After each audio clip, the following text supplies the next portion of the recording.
A'udzubillahi minasyaitonirrajim. Bismillahirrahmanirrahim.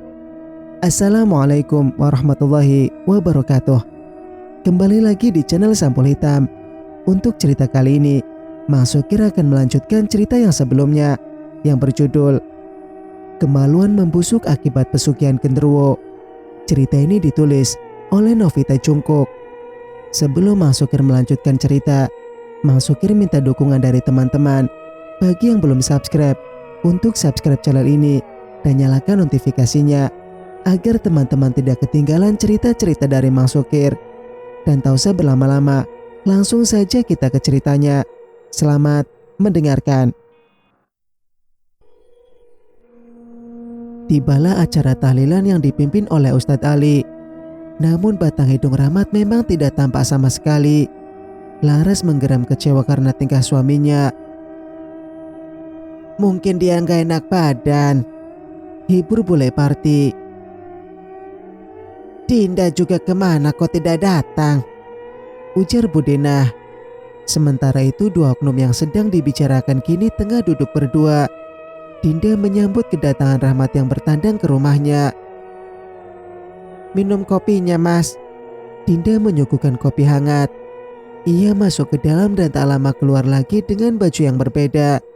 Semula Dinda menggunakan gamis yang untuk tahlilan, namun sekarang berganti dengan daster tangan lidi. Melihat Rahmat yang tinggi berwajah tampan, dan yang pastinya Rahmat beruang, Dinda dikuasai nafsu untuk memiliki. Tadi siang ia tidak sengaja melihat Rahmat yang tidak pakai baju memeluk Laras. Aku masih perawan loh mas, bisik Dinda menyentuh paha Rahmat. Bagus dong, balas Rahmat senang. Dikeluarkannya uang 7 gepok yang bernilai 70 juta. Dinda mendelik melihat uang tersebut. Maka ia pasrah saja ketika Rahmat mulai mencumbunya. Dinda mendesah merasakan gelayar nikmat. Bagaimana jika Rusdi menanyakan keperawananmu? Dia tidak akan mau bertanya. Dia akan nurut saja apa kataku, jawab Dinda yakin. Rahmat tertawa dan mendapatkan mangsa pula. Membalaskan dendam juga kepada adiknya. Rahmat sangat kesal dengan Rusdi. Singkat cerita, Rahmat meninggalkan Dinda yang kelelahan di atas ranjang. Dalam dekapannya uang sudah ia bawa. Tersenyum puas karena bisa mencabik tubuh calon adik iparnya. Dinda meraba kasur yang sudah kosong. Kurang ajar sekali dia. Sekali main langsung ditinggal, rutuk Dinda bangun. Tubuh bagian bawahnya terasa perih bahkan untuk berjalan. Dinda meringis kesakitan mengingat Rahmat yang menari-nari di atasnya. Badannya putih, perut yang berotot itu. Dinda membayangkan tubuh Rahmat. Sambil menahan perih usai beradu, Dinda mandi dengan perasaan was-was. Karena ia merasa sedang diperhatikan oleh orang. Cuma perasaanku saja, gumam Dinda setelah mandi. Terdengar suara orang berjalan diseret. Dinda memejamkan pendengarannya, mencari sumber suara tersebut. Dinda menempelkan telinganya ke dinding. Kok hilang? Batin Dinda segera mengambil jimat peninggalan ayahnya. Kembali suara itu terdengar dalam kamar Dinda. Ia mengintip dari jendela. Betapa kagetnya Dinda ketika melihat siapa orang itu. Mak Roro berjalan sambil menyeret sesuatu. Dinda menajamkan matanya untuk melihat apa yang Mak Roro bawa. Ngeri dan mual yang Dinda rasakan ketika sadar apa yang Mak Roro bawa. Orang tua itu membawa kepalanya sendiri dengan cara diseret. Rambutnya yang putih dan panjang itulah yang untuk pegangannya. Astaga! Hantu Mak Roro menggedor pintu rumah Dinda hingga bergetar. Dinda panik dan mencengkram jimatnya di dada. Takut juga jika pintu rumah sampai jebol. Dinda! Pergi kau setan! Kenapa kau mengusikku? Bentak Dinda. Mak lapar Dinda. Pergi kau setan! Dinda menempelkan jimat ke arah pintu. Terdengar teriakan sakit dari hantu Mak Roro. Dinda tersenyum menyeringai karena berhasil mengalahkan setan tua itu. Kok aku pengen lagi sih? Rutuk Dinda menahan nafsunya. Semakin ditahan malah semakin menjadi. Dinda memasukkan jarinya. Kenapa sih Mas Rahmat cepat sekali pulang? Desis Dinda. 2 menit kemudian Dinda sudah menggerang nikmat. Tapi bukannya hilang. Sekarang malah bertambah saja nafsunya.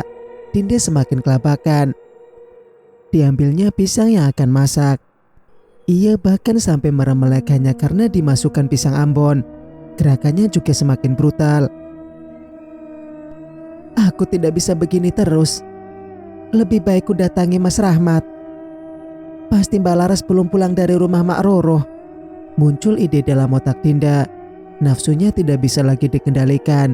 Ingin lagi dan lagi terus. Bahkan dalam perjalanan ia pun berhenti mengkapit kedua pahanya sambil menggigit bibir. Duh, punya Mas Rahmat kok candu banget, ujar Dinda kelimpungan. Di bawah pohon ia melihat Rahmat sedang duduk di akarnya. Dinda berlari mendekati Rahmat yang duduk merokok itu. Mas Rahmat, ayo dong lagi, ajak Dinda langsung mendusel Rahmat. Lagi? Aku ndak tahan lagi mas, ayo dong masukin aku lagi, pinta Dinda. Ayo. Dinda langsung berbaring mengangkang di atas tanah. Rahmat memasukkan senjatanya ke dalam lembah Dinda. Semula Dinda melihat kenikmatan, tapi perlahan ia mendelik kesakitan sambil meronta. Karena milik Rahmat Sholat terus memanjang sampai memenuhi mulutnya. Hanya bisa menggelepar kesakitan yang Dinda lakukan. Darah mengalir dari kemaluannya ketika Rahmat mencabut miliknya. Namun Rahmat kembali memasukkan dan mendobrak-dobrak tubuh Dinda yang sekarat. Perlahan Rahmat merubah bentuk menjadi genderuwo. Perlahan Rahmat merubah bentuk menjadi genderuwo raksasa. Matanya yang merah menatap Dinda nyalang. Bahkan genderuwo itu memakan kedua dada Dinda dengan lahapnya. Sementara di tempat lain, acara tahlilan sudah usai di rumahnya Mak Roro. Kini hanya tinggal keluarga saja yang ada. Laras juga berpamitan pulang karena hari sudah malam. Untung ada Sarah yang menemaninya. Aku pulang dulu Bude, pamit Laras menghidupkan motor. Hati-hati ya Nduk, ujar Budena. Iya, Bude istirahat dan tidurlah, pesan Laras. Laras pulang bersama Sarah. Karena ingin menghindari rumah kosong itu, Laras memilih jalan memutar yang lebih jauh. Tidak masalah sejauh apapun, asalkan ia tidak lewat sana dan bertemu makhluk jahanam itu. Laras mulai curiga karena genderuwo memang kerap mengganggunya. Ada niat untuk datang kepada Ustadz Ali untuk bertanya, namun masih diurungkan. Sampai rumah ia membunyikan klakson. Rahmat membukakan pintu untuk istrinya. Laras melirik suaminya yang hanya memakai celana pendek, pertanda ia tidak sholat ataupun mengaji. Kok malam banget pulangnya Ras? Rahmat malah bertanya seolah tidak tahu. Namanya juga pengajian mas, apalagi aku sebagai tuan rumah. Laras menjawab agak jutek. Maaf ya mas dah datang menemani kamu. Mas masih kesal sama Rusdi. Rahmat memeluk istrinya. Biarpun kesal tapi ndak boleh gitu mas. Kamu kan anaknya, kok malah tidak datang? Nasihat Laras. Maaf ya sayang, besok mas yang akan mengurusnya, janji Rahmat. Laras balas memeluk suaminya dengan erat. Wajar saja merasakan rindu kepada Rahmat. Sebulan sekali ia baru bisa bertemu suaminya. Aku mau lepas alat kontrasepsi ya mas, tawar Laras. Kalau bisa ndak usah dulu dek, cegah Rahmat cepat. Kenapa mas? Kita kan mulai punya uang sekarang, ucap Laras. Usaha kamu baru dibuka dek. Gimana nanti pas hamil kamu malah mabuk parah? Lari semua dong pelangganmu. Rahmat mencarikan alasan. Iya juga ya, angguk Laras. Rahmat menarik nafas lega karena Laras goyah lagi untuk mau punya anak. Sesungguhnya ia takut jika punya anak dan malah jadi masalah karena dirinya dan genderuwo itu. Geli mas, Laras menepis tangan suaminya. Ndak kangen mas toh? Tanya Rahmat. Ya kangen, tapi aku masih sedih mama pergi meninggalkan kita. Laras menangis. Semoga mama tenang di sana. Sini mas peluk. Rahmat mengusap punggung istrinya agar tenang. Jauh dalam hati Rahmat, ia pun merasa kehilangan sosok emaknya yang telah pergi. Apalagi Mak Roro pergi karena ulah genderuwo sialan itu. Kalau kamu mau bobo jangan lupa baca doa, ujar Rahmat. Iya mas, tapi kadang aku masih saja mimpi aneh. Laras ingin bercerita. Aneh gimana sayang? Tanya Rahmat ingin tahu. Mungkin karena aku saking kangennya aja sama kamu. Aku loh mimpi begituan sama kamu mas, ujar Laras malu. Rahmat marah sebenarnya karena ini pastilah ulah genderuwonya. Dia masuk ke dalam mimpi Laras hanya untuk begituan. Singkat cerita, pagi hari para warga dihebohkan dengan penemuan mayat Dinda. Rusdi yang mendengar kabar itu pun langsung mendatangi lokasi tersebut. Dinda ditemukan dengan kondisi tidak berpakaian. Kemaluannya tampak robek parah. Kedua payudaranya hilang semua, sehingga tanpa luka yang menganga. Ya Allah, siapa yang melakukan ini? Ucap Ningsih menekap mulutnya. Dia pasti diperkosa. Siapa orang yang tega itu? Saut yang lain. Kasihan Rusdi. Dia pasti sangat terpukul. Emaknya baru saja meninggal dan sekarang pacarnya juga mati, ujar Pak RT. Rusdi jatuh di samping calon istrinya. Dunia seakan sangat kejam. Tidak tahu bahwa sebenarnya Dinda telah mengkhianatinya bersama abang sendiri. Ada apa mbak? Sarah ikut penasaran. Itu pacarnya Rusdi mati diperkosa, saut Ningsih. Hah? Sarah ikut melihat kondisi Dinda. Matanya mendelik seakan mau keluar. Darah yang mengering kehitaman dari kedua payudaranya. Pasti Dinda sangat kesakitan menjelang kematiannya, bisik Dudu ngeri sendiri. Nino yang diajak bicara malah menatap dahan pohon kapuk itu. Sorot matanya menajam ketika makhluk besar itu menatap matanya. Makhluk besar itu tanpa menatapnya juga. Mata yang sangat merah bagaikan darah. Lidahnya terculur keluar meneteskan air liur berwarna merah pula. Nino tersentak kaget karena Sarah menepuk pundaknya. Jangan merenung mas, ujar Sarah menjauh dari kerumunan. Kamu lihat dia Sar. Nino melirik genderuwo yang sudah turun. Kamu bisa melihatnya, kaget Nino. Dia pernah mendatangiku mas. Entah siapa sebenarnya dia, Sarah berbisik pelan. Sepertinya dipelihara seseorang. Astaga. Nino terperanjat dan sontak ingin muntah. Genderuwo tersebut menjelati luka di dada Dinda sehingga luka tersebut semakin lebar. Polisi yang dihubungi sudah tiba. Orang tua Dinda tidak mau jika anaknya diotopsi. Mereka malah takut jika Dinda semakin menderita saja. Saya akan membalas dengan cara lain, geram ibu Dinda yang bernama Nur. Serahkan saja sama polisi Mbak Nur, saran Pak RT. Tidak perlu pak, saya yang akan membalasnya, tekad Bu Nur. Akhirnya jasad Dinda dibawa pulang untuk dimandikan. Rusdi sampai pingsan karena ditinggal dua orang yang ia cintai sekaligus. Padahal ia sudah berencana akan segera menikah dengan Dinda. Namun sang kekasih telah berpulang dengan cara amat tragis. Sing kuat yole, semua sudah takdir yang maha kuasa, hibur Budena memeluk keponakannya. Kenapa Tuhan memberikanku cobaan seperti ini Bude? Emak baru meninggal. Dan sekarang Dinda juga. Isak Rusdi. Siapa yang berbuat sekeji itu ya Bude? Laras bertanya-tanya.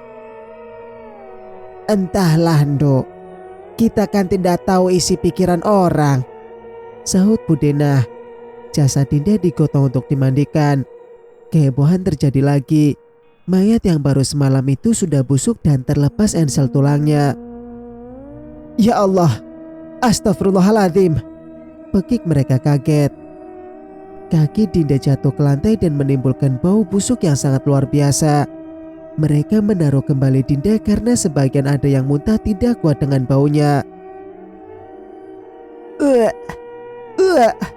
Nino memuntahkan semua isi perutnya. Tubuhnya mengglosor lemah karena tak kuat melihat pemandangan mengenaskan jasadnya Dinda. Apalagi ini ya Allah, pekik ibu-ibu pelayat langsung lari berhamburan. Mereka ketakutan karena dari jasad Dinda merayap keluar ular kecil yang jumlahnya sangat banyak. Hanya Ustadzah Putri yang tetap tegar mendatangi mayat Dinda. Ampuni segala dosa yang telah almarhum buat ya Allah. Janganlah engkau menyiksanya seperti ini. Doa Ustadzah Putri memeriksa kain penutup. Kenapa Ustadzah berdoa seperti itu? Seolah anakku adalah pendosa besar, sengit Bu Nur.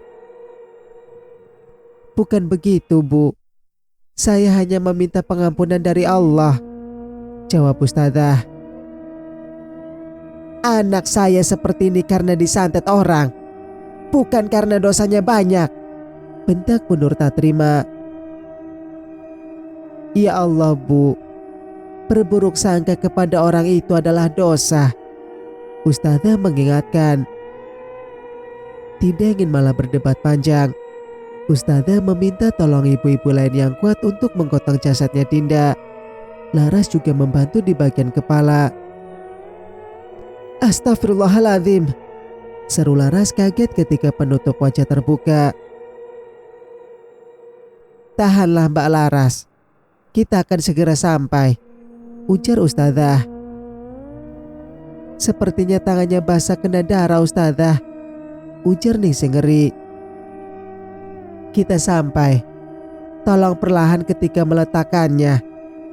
Ustadzah memberi aba-aba. Para ibu-ibu ini jugalah yang memandikan mayatnya Dinda. Laras mendapat bagian menggosok di bagian kepala sampai ke tangan. Terus siram airnya, jangan sampai berhenti, tita Ustadzah menggosok tubuh Dinda.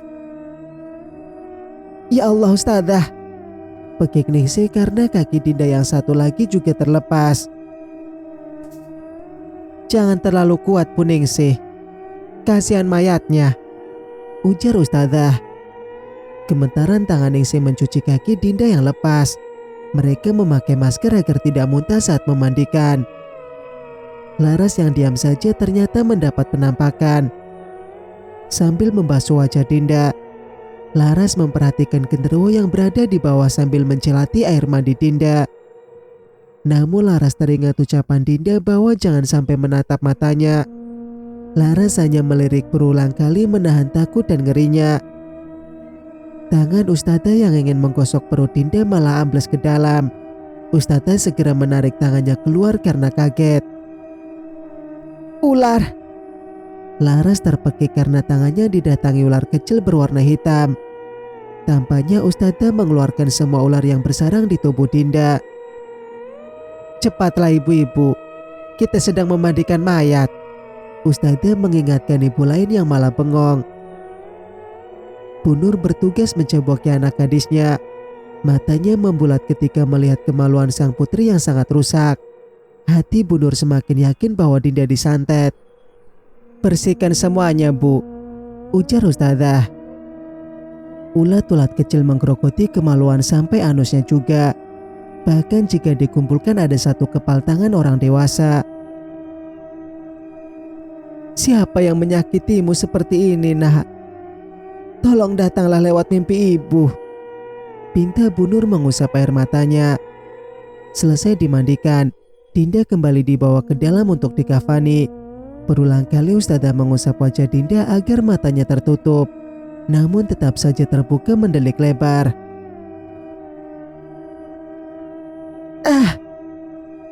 Kenapa, Ras? Ustadzah dan yang lainnya menatap Laras kaget. Laras melongo karena tangannya sama sekali tidak dipegang oleh Dinda. Padahal tadi ia merasakan pergelangan tangannya dicekal kuat. Istighfar, Laras, suruh Ustadzah. Astagfirullahaladzim, ya Allah. Laras mengusap wajahnya. Mereka memasang kafan satu persatu di tubuh Dinda yang semakin parah busuknya, seolah mayat Dinda sudah sangat lama meninggalnya. Singkat cerita, Laras menatap suaminya bingung karena Rahmat akan pulang sekarang. Padahal emaknya belum ada 3 hari meninggal, seolah Rahmat tidak punya kesedihan untuk orang tuanya. Ini uang buat kamu. Dan ini kalau Rusdi butuh dana untuk selamatannya emak. Rahmat memberikan 2 amplop. Kenapa ndak besok saja pulangnya, Mas? Katanya bos Mas baik. Pasti dia memberi izin kalau Mas bilang alasannya. Laras tidak ingin suaminya pulang sekarang. Mau ngapain juga aku di sini, Ras?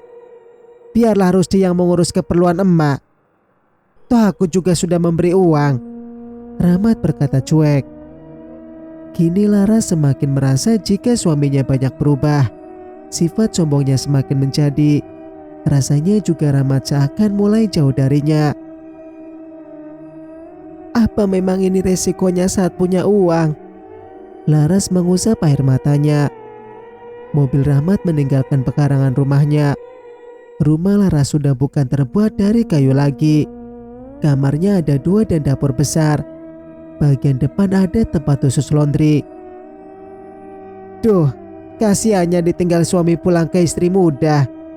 Ejek Bu RT lantang. Pasti istri Rahmat di sana sangat cantik, timpa Lula. Dan yang pastinya kaya raya, bisa membelikan Rahmat apapun, ujar Bu RT. Laras membanting pintunya keras sehingga 2 kecoa ini terjengkat kaget. Dalam rumah Laras menangis, rasanya sangat tidak nyaman. Sedih ditinggal mati mertuanya, malah bertambah dengan tingkah Rahmat yang semakin aneh saja. Nggak usah dipikirkan toh bule. Mungkin saja memang Pak Ale sibuk di sana, hibur Sarah. Iya, Ras. Rahmat kerjakan demi kamu juga. Basri datang membawa boneka besar. Dia semakin berubah, Mbak. Sholat pun tidak pernah. Ini emak dia yang meninggal, isak Laras. Dinasehatin pelan-pelan, jangan langsung nyerocos, ujar Mbak Sri.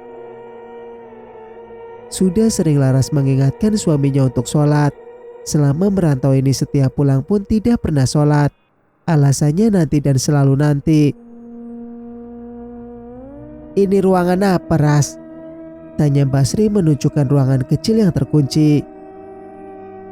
Entah, Mbak. Mas Rahmat bilang untuk menyimpan barang, saut Laras. Alhamdulillah ya, Ras. Kamu sudah bisa punya rumah besar kayak gini. Mbak Sri ikut senang. Orang lain pasti mengira jika Laras sangat senang memiliki rumah yang bagus sekarang. Namun entah kenapa Laras tidak merasakan itu semua. Barang mewah ini terasa hampir tidak membawa kebahagiaan. Nggak usah kamu pikirkan omongan Mira sama Lula. Toh mereka cuma asal ngarang saja, ujar Mbak Sri. Gimana kalau ternyata Mas Rahmat memang begitu, Mbak? Tanya Laras akhirnya. Lah kan kamu pernah diajak ke sana dan ketemu bosnya juga. Kok masih saja curiga, Ras? Jangan kemakan omongan dong, Ras. Mbak Sri malah kesal dengan Laras. Bukannya gitu, Mbak. Aku cuma merasa tidak tenang dan Mas Rahmat banyak berubah. Liri Laras sedih. Nggak usah dipikirin. Percaya saja sama suami kalau dia kerja banting tulang demi kebahagiaan kamu, nasihat Mbak Sri. Akhirnya Laras mengangguk setuju dan berusaha untuk percaya pada suaminya. Walau sejujurnya hati Laras tidak bisa sepenuhnya yakin. Seolah ada saja yang mengganjal pikirannya tentang Rahmat. Namun sebisa mungkin ditepis agar tidak memicu masalah. Singkat cerita, di tempat lain, Rahmat sudah kembali ke rumah dan sudah memacu diri di atas gadis belia. Sudah tidak terhitung berapa jumlah gadis yang Rahmat gauli. Di kampungnya saja ada 2 orang, yang di kota bertumpuk. Jika meninggal di kota maka tidak akan memicu perhatian warga, apalagi jika gadis perantauan. Mereka meninggal dan kembali ke rumah hanya tinggal mayat saja. Malam besok carilah wanita yang lahir saat purnama penuh suamiku. Aku membutuhkan energinya, pinta Nyisimah. Bukankah akan sangat sulit mencarinya, Nyi? Bingung Rahmat. Kamu tidak akan sulit mencarinya. Keponakanmu lahir di malam purnama penuh, ujar Nyisimah. Sarah. Namun aku tidak tega pada Sarah, Nyi. Rahmat keberatan. Aku hanya memberimu petunjuk, karena memang sangat sulit mencari perawan yang lahir di purnama, ucap Nyisimah. Tentu saja Rahmat dilema karena tidak tega juga untuk menumbalkan Sarah. Secara gadis itu sudah ikut dengannya sejak kecil. Aku akan mencoba mencari dulu, Nyi, janji Rahmat. Waktunya 3 malam dari sekarang suamiku, ujar Nyisimah. Astaga, mepet sekali, keluh Rahmat kebingungan. Bayangan Nyisimah semakin menghilang dalam gelapnya malam. Tinggal Rahmat yang bingung mau bagaimana sekarang. Semoga aku bisa menemukan gadis lain, harap Rahmat agak cemas. Karena Rahmat tahu bagaimana nasib gadis yang jatuh ke tangannya. Semuanya akan mati secara mengenaskan. Rahmat tidak mau jika Sarah sampai mengalami nasib begitu. Di tempat lain, sementara itu Laras terusik dengan pertanyaannya Mbak Sri tadi siang. Semenjak rumah dibangun, memang ruangan itu selalu Rahmat kunci. Alasannya karena banyak barang. Tolong lindungi aku ya Allah, doa Laras dalam hati. Menggunakan linggis, Laras berusaha membobol ruangan ini. Sebenarnya sangat sulit mau membuka kuncinya. Namun makin lama akhirnya terbuka juga. Bau apa ini? Refleks Laras menutup hidungnya. Diambilnya senter karena ruangan tidak ada lampu. Merinding sekujur tubuh Laras ketika melihat banyaknya nampan berisi beragam bunga. Ada bunga dan juga kelapa hijau di atas sesajen itu. Yang lebih mengerikan adalah ayam mati di sana. Darahnya ditampung di atas mangkuk kaca. Apa ini ya Allah? Batin Laras ketakutan. Mungkin benar kata Sarah kalau ruangan ini selalu menimbulkan suara-suara aneh. Karena kamar Sarah yang bersebelahan dengan kamar rahasia Rahmat. Apa arti semua ini, Mas? Kenapa kamu semakin banyak menyimpan misteri? Laras menutup mulutnya. Laras mengambil semua nampan dan membuang isi sesajen. Bangkai ayam yang berjumlah 7 ekor itu dikuburkan di belakang rumah. Walaupun tubuhnya terus meremang karena merasa diperhatikan orang, Laras mempercepat pekerjaannya dan kembali ke dalam mencuci nampan tersebut.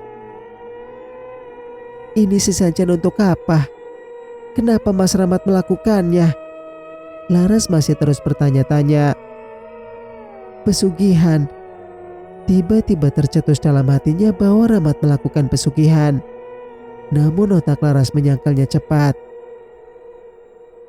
Di mana pula dia dapat pesugihan? Lagian dia di kota. Sesajennya di sini. Gumam Laras sangat bingung. Berbeda dengan Laras yang dilanda rasa bingung. Kini Rahmat memuntahkan darah segar karena dihajar oleh Kilawu. Bersambung, nantikan kelanjutan ceritanya di video berikutnya. Mas Sukir pamit. Wassalamualaikum warahmatullahi wabarakatuh.